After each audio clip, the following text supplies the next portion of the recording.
course, one or two of his efforts may be failures, but if he has the right stuff in him, he will go ahead and do his duty, irrespective of whether he meets with success or defeat. This is a good one.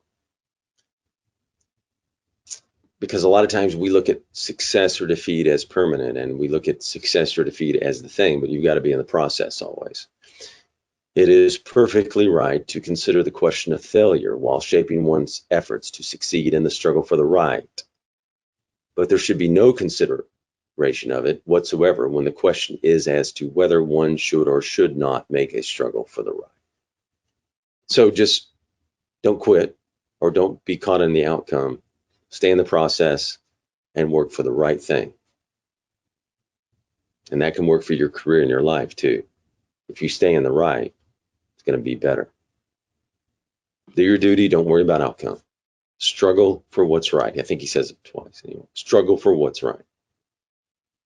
When once a band of 150 or 200 honest, intelligent men who mean business and know their business is found in any district, whether in one of the regular organizations or outside, you can guarantee that the local politicians of that district will begin to treat it with a combination of fear, hatred, and respect. We've seen this, right?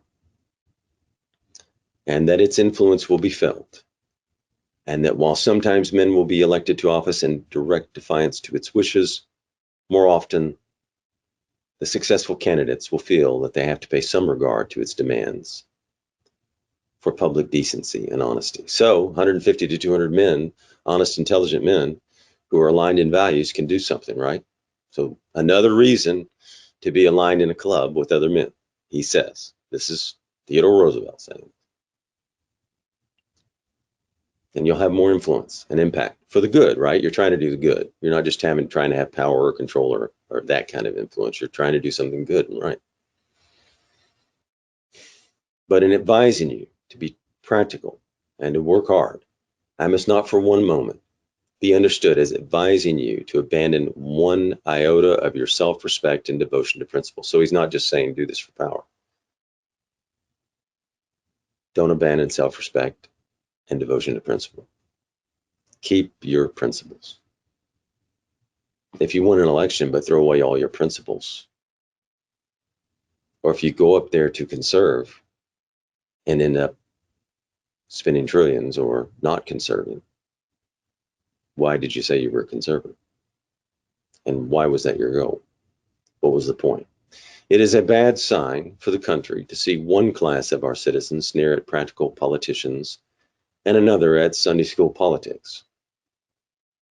No man can do both effective and decent work in public life unless he is a practical politician on the one hand and a sturdy believer in Sunday school politics on the other. He must always strive manfully for the best, and yet, like Abraham Lincoln, must often resign himself to accept the best possible. Of course, when a man verges on the higher ground of statesmanship, when he becomes a leader, he must very often consult with others and defer to their opinion, and must be continually settling in his mind how far he can go, in just deference to the wishes and prejudices of others, while yet adhering to his own moral standards. Notice he comes back, keeps coming back. Stay with your moral standards, stay with your principles. But I speak not so much of men of this stamp as I do of the ordinary citizen, who wants to do his duty as a member of the Commonwealth in its civic life. And for this man, I feel that the one quality which he ought always to hold most essential is that of disinterestedness. Disinterestedness. If he once begins to feel that he wants office himself, with a willingness to get it at the cost of his convictions, or keep it when gotten at the cost of his convictions, his usefulness is gone. So if you can't keep your convictions, principles, there's no reason to go, and you're not going to be useful. Let him make up his mind to do his duty in politics without regard to holding office at all. How many people do that? And let him know that often the men in this country who have done the best work for our public life have not been the men in office. So here he's saying you don't have to be in office and you can still have a large impact and make an incredible difference. If, on the other hand, he attains public position, let him not strive to plan out for himself a career. I do not think that any man should let himself regard his political career as a means of livelihood. This is a pretty important one for today. Or as his sole occupation in life. For if he does, he immediately becomes most seriously handicapped. So for today, this is an enormous point that holds true today. How many career politicians do we have in Washington that from the beginning of their life as little boys went on a certain path and stayed in politics and remained there forever? Now, we probably need a few of those people, right? A few, but there's so many now. And when they're up there, are they really, and this is just a question, are they continually thinking about reelection, most of them, or are they thinking about you, the people, and how to make the republic better? Or are they mainly spending most of their time trying to be reelected and more worried about going to parties and elections? I don't know. I'm just asking a question. But there are a lot of lifetime politicians, that's a fact, who've entered with a certain amount of money and are leaving with a tremendous amount more. So, and overall, Madison wanted the House to be for the people and directly responsible to the people and able to be overturned every 2 years by the will of the people. That was the House, not the Senate. That was 6 years. And that was to be from the state legislature. So it was to be a little more stable. But the people were supposed to be able to turn those out every 2 years. Can that still happen? It's much more difficult today. Do we have truck drivers, plumbers, and people of all walks of life in the House? Do we have a good mix? The moment he begins to think how such and such an act will affect the voters in his district, or will affect some great political leader who will have an influence over his destiny, he is hampered and his hands are bound. Not only may it be his duty often to disregard the wishes of the politicians, but it may be his clear duty at times to disregard the wishes of the people. The voice of the people is not always the voice of God. And when it happens to be the voice of the devil, then it is a man's clear duty to defy its behest. Different political conditions breed different dangers. So this is a good point to stop on. Different political conditions breed different dangers. So at this time in America, right now, as if we've noticed, right now, many politicians don't even want to hear from you, it seems like, and want to create a narrative that you follow and don't question and don't voice opposition to. They have their narrative and want you to follow it. So that was not meant to be that way, of course, and it wasn't meant to be mob rule either, right? There's a balance. Right now, I think different political conditions breed different dangers. Today is this kind of danger a little bit more. So they should always be willing to hear you, and we should have a robust political debate. And today it just seems like they don't even want to hear many of the people. And they don't even want people to be able to express themselves and share information, some of them, not all. So, and a republic must have an exchange and open debate. So where were we in the? So if they're constantly thinking about reelection or they're trying to make it a lifetime career, it may affect how they are voting. It may affect what they're doing. He's saying earlier they may be wanting to get in the good graces of one particular politician who has a lot of PAC or money or power. It wasn't a PAC back then, but I'm saying for today. The demagogue is as unlovely a creature as the courtier. The demagogue is as unlovely. Wait a minute, let's go back. The demagogue is as unlovely a creature as the courtier. Courtier. Whoops, Jeff, we got to cut that out. The demagogue is as unlovely a creature as the courtier.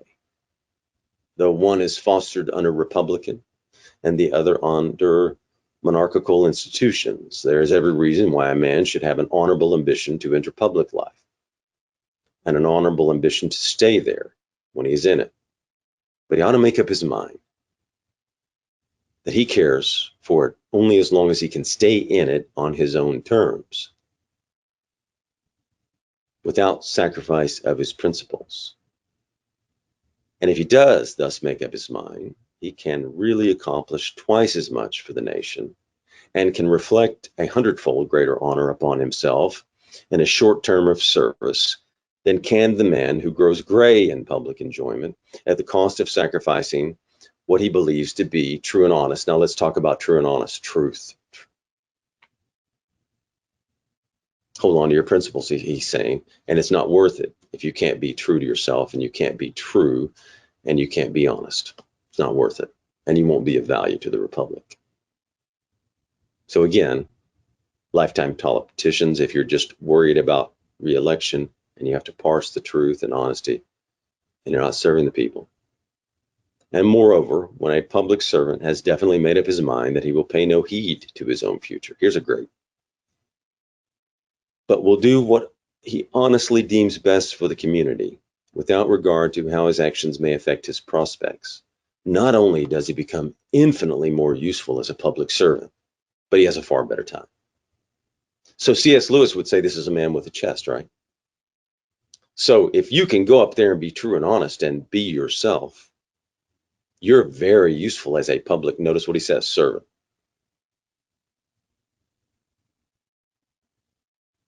He is freed from the harassing care which is inevitably the portion of him who is trying to shape his sails to catch every wind of political favor. So you don't have to read opinion polls and find out which way to vote. You should be doing it on principles, and also listening to the people of your district if you're a House member, right? So balance. Because in some cases, the people could be wrong, and in some cases of your district, in some cases, but you got to listen. And you got to be thinking about them. Here's the point. You got to be thinking about them and serving them. And your mind to stay only on your own terms. So he's saying you can accomplish so much if you just stay in on your own terms. So does most of the time go to protecting your rights and serving? But let me reiterate that in being virtuous, he must not become ineffective, and that he must not excuse himself from shirking his duties by any false plea that he cannot do his duties and retain his self-respect. This is nonsense. He can. And when he urges such a plea, it is a mark of mere laziness and self-indulgence. And again, he should beware how he becomes a critic of the actions of others, rather than a doer of deeds himself. And insofar as he does act as a critic, and of course the critic has a great and necessary function, he must beware of indiscriminate censure even more than of indiscriminate praise. The screaming vulgarity of the foolish spread-eagle orator who is continually yelling defiance at Europe, praising everything American, good and bad, and resenting the introduction of any reform because it has been previously tried successfully abroad, is offensive and contemptible to the last degree. But after all, it is scarcely as harmful as the peevish, fretful, sneering, and continual fault-finding of the refined, well-educated man, who is always attacking good and bad alike, who genuinely distrust America. Well, this is an important one for today, right? And in the true spirit of servile colonialism, considers us inferior to the people across the water. It may be taken for granted that the man who is always sneering at our public life and our public men is a thoroughly bad citizen, and that what little influence he wields in the community is wielded for evil. And what little influence he wields in the community is wielded for evil. The public speaker or the editorial writer who teaches men of education that their proper attitude toward American politics should be one of dislike or indifference is doing all he can to perpetuate and aggravate the very evils of which he is ostensibly complaining. Exactly as is edited. Stop, Jeff. Here we go. Exactly as it is generally the case that when a man bewells the decadence of our civilization, He is himself physically, mentally, and morally a first-class type of the decadent. So it is usually the case when a man is perpetually sneering at American politicians, whether worthy or unworthy. He himself is a poor citizen and a friend of the very forces of evil against which he professes to contend. Too often, these men seem to care less for attacking bad men than for ruining the characters of good men with whom they disagree on some public question. So are they attacking the policies or the man? What do we find the most of? Is a journalist trying to make a name for himself or herself, or is he trying to advance his agenda, or is he just trying to destroy a man rather than attacking the policy he disagrees with? How often is it that they just attack the man versus the policy and make an argument against the man versus the policy? Now, if there's corruption and there's a man in public office who has actually stolen money from the government or done something criminal and illegal, that's different, right? That's okay. And while their influence against the bad is almost nil, they are sometimes able to weaken the hands of the good by withdrawing from them support to which they're entitled. And they thus count in the sum of total of forces that work for evil. Sum total of forces that work for evil. So there's many reasons this could be multivariate. Somebody trying to move up in life, make somebody a target. Somebody on an ideological bent trying to destroy the person so his ideas don't go anywhere. And destroy people for power and move forward. Let's go on. The answer to the political prohibitionist. And before we go on, well, no, that's okay. The answer to the political prohibitionist who, in a close contest between a temperance man and a liquor seller, diverts enough votes from the former to elect the liquor seller. Occasionally, it is necessary to beat a pretty good man who is not quite good enough, even if the cost of electing a bad one. But it should be thoroughly recognized that this can be necessary only occasionally and indeed. I may say only in the very exceptional cases, and that as a rule, where it is done, the effect is thoroughly unwholesome in every way, and those taking part in it deserve the severest censure from all honest men. Moreover, the very need of denouncing evil makes it all the more wicked to weaken the effect of such denunciations by announcing also the good. It is the duty of all citizens, irrespective of party, to denounce, and so far as may be, to punish crimes against the public on the part of politicians or officials. So here's where he gets into crimes, corruption. So that should be gone after, he said. But exactly as the public man who commits a crime against the public is one of the worst of criminals, so close on his heels in the race for iniquitous distinction comes the man who falsely charges the public servant with outrageous wrongdoing. The man who falsely charges the public servant with outrageous wrongdoing. Whether it is done with foul-mouthed and foolish directness and the vulgar and violent party organ, or with sarcasm, innuendo, and the half-truths, that happens a lot, right? That are worse than lies in some professed organ of independence. So we have a lot of this attacking the man or the woman, whatever you want to say, versus the policy and the ideals or the actual corruption that was really done. And it can divert attention instead of, could be an attack that's really, really more about the wrong policies, but attacking the man to attack, not have to attack the policies or philosophy. Not only should criticism be honest, but it should be intelligent in order to be effective. I recently read in a religious paper an article railing at the corruption of our public life, in which it stated incidentally that the lobby was recognized as all-powerful in Washington. Well, let me go on with what he says. This is untrue. There was a day when the lobby was very important in Washington, but its influence in Congress is now very small indeed. And from a pretty intimate acquaintance with several Congresses, I am entirely satisfied that there is among the members a very small proportion, indeed, who are corruptible, in the sense that they will let their actions be influenced by money or equivalent. So anyway, he says earlier, different times can present different dangers. I think we're in a different time now than then. We know the powerful influence of lobbyists and how much money they are injecting into this.